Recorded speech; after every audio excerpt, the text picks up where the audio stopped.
प्रिय भाई और बहनों, आज का शुभ संदेश के लिए आप सभी को हम स्वागत करते हैं। मेरी रूह खुदा की प्यासी है, मेरी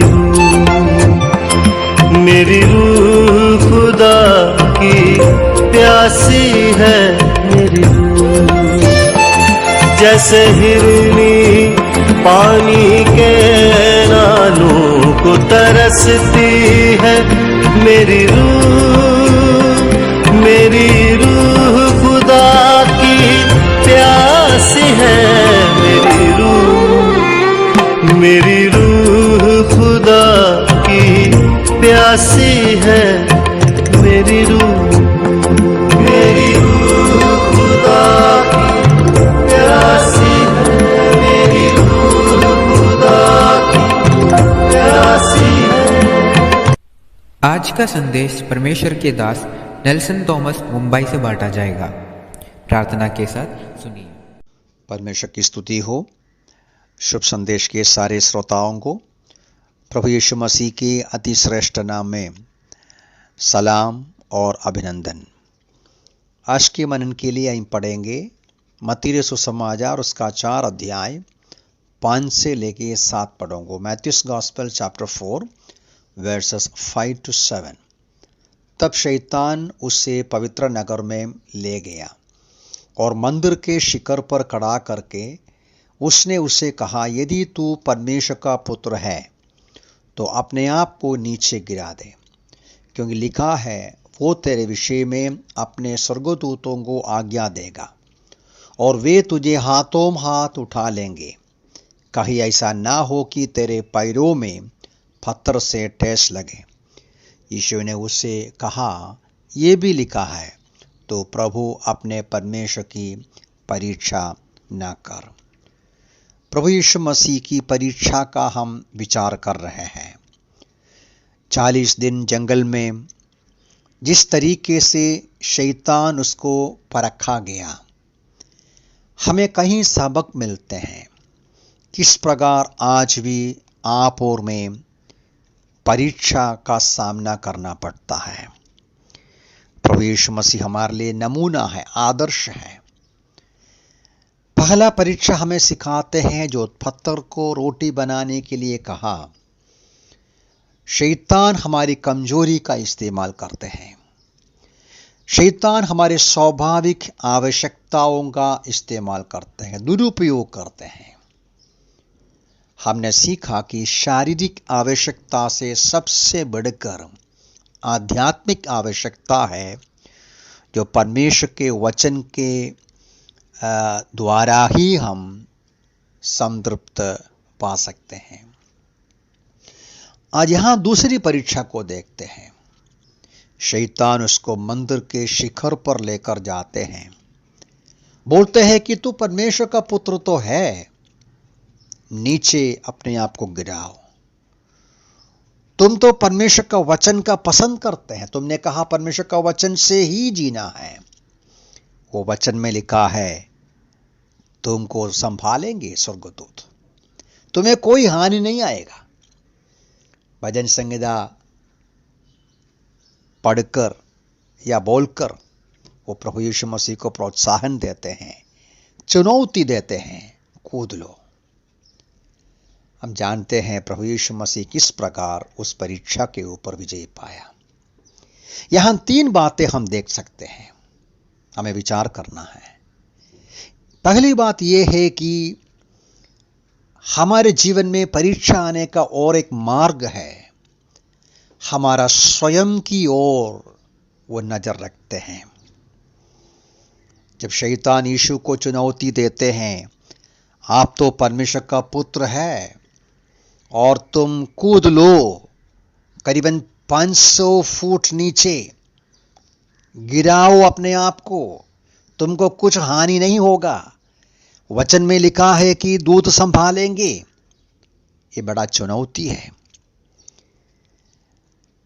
जब एक व्यक्ति के अंदर अहंकार भरा हुआ है, जब एक व्यक्ति के अंदर गर्व भरा हुआ है,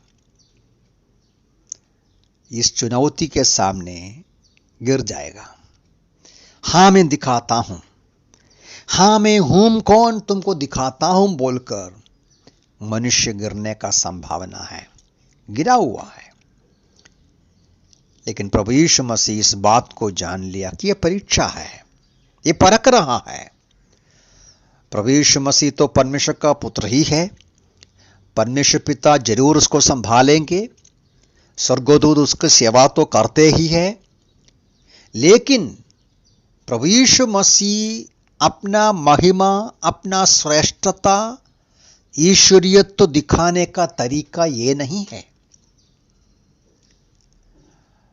परमेश्वर पिता की एक योजना है, परमेश्वर पिता के योजना के अनुसार वो रह रहा है। उन्हें कष्ट सहना है। इस संसार के 33.5 साल का जीवन के बारे में बराबर परमेश्वर पिता ने निर्णय किया, उसके आधार पर जीना है। पहले कष्ट उठाना, उसके बाद में पिता परमेश्वर उसको मृतकों में से जिलाएगा, उसको महिमा में ले लेगा। तो ये जो कार्य प्रभु यीशु मसीह समझते हुए शैतान की परीक्षा के सामने वो गिरा नहीं, वो झुका नहीं, वो अपनी महिमा और श्रेष्ठता दिखाने का प्रयास नहीं किया। देखिएगा, एक बात सबक के रूप में समझ लीजिए, परमेश्वर के इच्छा के विरुद्ध में, परमेश्वर के समय के पहले अपने आप को बड़ा दिखाना, अपने बड़ापन को दिखाने का प्रयास करना, ये पाप है, ये परमेश्वर का बलवा करना है और ये परीक्षा में गिरना है। दूसरी बात हमें नोट करना है, जल्दी विचार करेंगे कि शैतान हमें गिराने के लिए परमेश्वर का वचन का इस्तेमाल करते हैं। भजन संहिता 91 से वो इस्तेमाल किया। वास्तव में शैतान जब वचन कोट किया, यीशु मसीह को फंसाने के लिए या परीक्षा में गिराने के लिए, पृष्ठभूमि से अलग करके, और वो भी पूरा नहीं बोला, ध्यान से पढ़ेगा तो पता चलेगा। आज भी शैतान ऐसे करते हैं, हमें गिराने के लिए, हमें कंफ्यूज करने के लिए, हमें फंसाने के लिए परमेश्वर का वचन का गलत प्रकार का प्रयोग शैतान करते हैं। गहराई से विचार कीजिएगा। भजन जो 91 है वो उन लोगों के लिए वायदा है।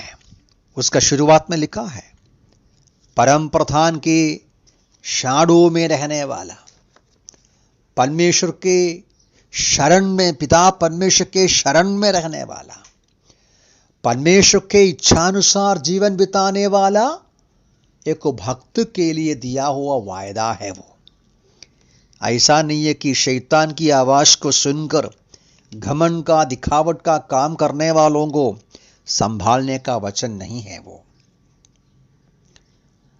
तो शैतान वचन का ही इस्तेमाल करते हैं परीक्षा करने के लिए। तीसरी बात हमें समझना यह है, परमेश्वर का वचन का उल्लंघन करते हुए, या दूसरे शब्दों में हमारी जिम्मेदारी को पूरा ना करते हुए परमेश्वर को चुनौती देना कि आप चमत्कार कार्य करो, ये उनका परीक्षा करना है।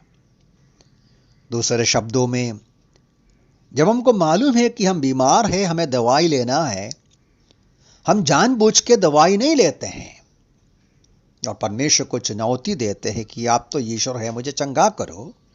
ये बलवा करना है, परीक्षा करना है। आज भी बहुत सारे लोग इस महामारी के बीच में ऐसे ही करते हैं।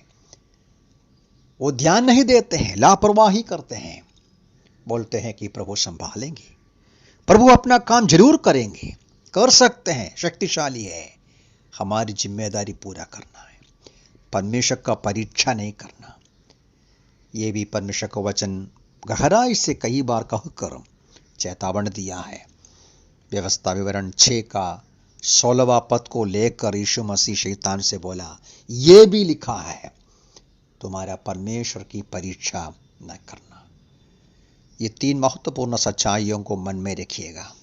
शैतान हमारा स्वयं को, घमंड को इस्तेमाल करते हैं, उस पर ध्यान देते हैं। शैतान वचन का दुरुपयोग करते हैं। परमेश्वर का परीक्षा करना, परमेश्वर का चुनौती करना पाप है और वो बलवा करना है। यीशु मसीह शैतान के ऊपर विजयी पाया, वो हमारे समान पर रखा गया, लेकिन वो विजयी हो गया। कष्ट उठाना और उसके बाद उसकी महिमा में प्रवेश करना प्रभु चाहा।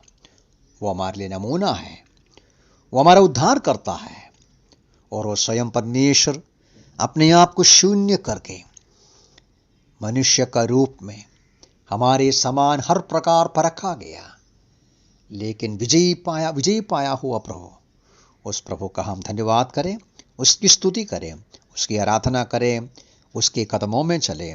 प्रभु इन वचनों से सहायता करें। प्रभु के नाम की महिमा हो।